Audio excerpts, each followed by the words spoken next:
ನಿನ್ನೆ ದಿವಸ ರಾತ್ರಿ ಹಿರಿಯಡ್ಕ ಪೊಲೀಸ್ ಸ್ಟೇಷನ್ ವ್ಯಾಪ್ತಿನಲ್ಲಿ ಒಂದು ಕೊಲೆ ಯತ್ನ ಪ್ರಕರಣ ದಾಖಲಾಗಿದೆ. ಪ್ರಕರಣದ್ದು ಸಾರಾಂಶ ಏನೆಂದರೆ, ಅಬೂಬಕರ್ ಎಂದ ಆಟೋ ಡ್ರೈವರು ಅವ್ರಿಗೆ ಪರಿಚಯ ಆಗಿರುವ ದಿನೇಶ್ ಎಂಬುವರು ಅವರಿಗೆ ಕರೆ ಮಾಡಿರ್ತಾರೆ, ಈ ಥರ ನನಗೆ ಆಟೋ ಬೇಕು ಬನ್ನಿ ಎಂದು. ಆ ನಿಟ್ಟಿನಲ್ಲಿ ಅವರು ಅಬೂಬಕರ್ ಆಟೋ ತಗೊಂಡು ದಿನೇಶನ್ನು ಪಿಕಪ್ ಮಾಡಲಿಕ್ಕೆ ಹೋಗ್ತಾ ಇರ್ತಾರೆ. ಈ ಸಂದರ್ಭದಲ್ಲಿ ಅತ್ರಾಡಿ ಜಂಕ್ಷನ್ ಪಕ್ಕದಲ್ಲಿ ಯಾರೋ ಇಬ್ಬರು ಅನ್ನೋನ್ ಪರ್ಸನ್ಸು ಗಾಡಿನಲ್ಲಿ ಬೈಕ್ನಲ್ಲಿ ನಿಂತ್ಕೊಂಡು ಅವರು ಹಿಂದೆ ಫಾಲೋ ಮಾಡಿ ಗಾಡಿಯನ್ನು ಅಡ್ಡಾಗಿಸಿ ನಿಲ್ಲಿಸಿ ಎಂದು ಹೇಳಿಬಿಟ್ಟು ಅವರಿಗೆ ಅಬೂಬಕರ್ಗೆ ಥ್ರೆಟ್ ಕೊಡ್ತಾ ಇದ್ದಾರೆ. ತದನಂತರ ಅಲ್ಲಿಂದ ತಲ್ವಾರು ಮತ್ತು ಬಾಟಲಿಂದ ಕೈನಲ್ಲಿ ಇಟ್ಕೊಂಡಿರೋದ್ರಿಂದ ಅಬೂಬಕರ್ ಗಾಡಿಯನ್ನು ಮುಂದೆ ಚಲಾಯಿಸಲಿಕ್ಕೆ ಅಡ್ಡವಾಗಿ ಬಂದು ಇವರು ಗಾಡಿ ನಿಲ್ಲಿಸಿದ್ದಾರೆ. ಅಲ್ಲಿಂದ ಅಬೂಬಕರ್ ಗಾಡಿಯನ್ನು ನಿಲ್ಲಿಸಿ ಪಕ್ಕದಲ್ಲಿ ಇರುವ ಯಾರೋ ಒಬ್ಬರು ಮನೆಯಲ್ಲಿ ಕಾಂಪೌಂಡ್ ಹಾರಿ ತಪ್ಪಿಸ್ಕೊಂಡು ಓಡೋಗಿರ್ತಾರೆ. ತದನಂತರ ಅವರು ಪೊಲೀಸ್ ಸ್ಟೇಷನಲ್ಲಿ ಬಂದು ದೂರನ್ನು ಕೊಟ್ಟಿದ್ದಾರೆ.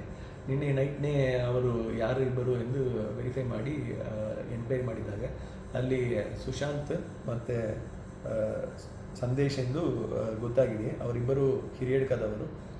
ಅವರು ನಿನ್ನೆ ಬಜ್ಪೇನಲ್ಲಿ ಆಗಿರುವ ಮರ್ಡರ್ ಹಿನ್ನೆಲೆಯಲ್ಲಿ ಅವರು ಈ ಘಟನೆಯನ್ನು ಮಾಡಿರುವುದಾಗಿ ನಮ್ಮ ಪೊಲೀಸರಿಗೆ ಮಾಹಿತಿಯನ್ನು ತಿಳಿಸಿರ್ತಾರೆ.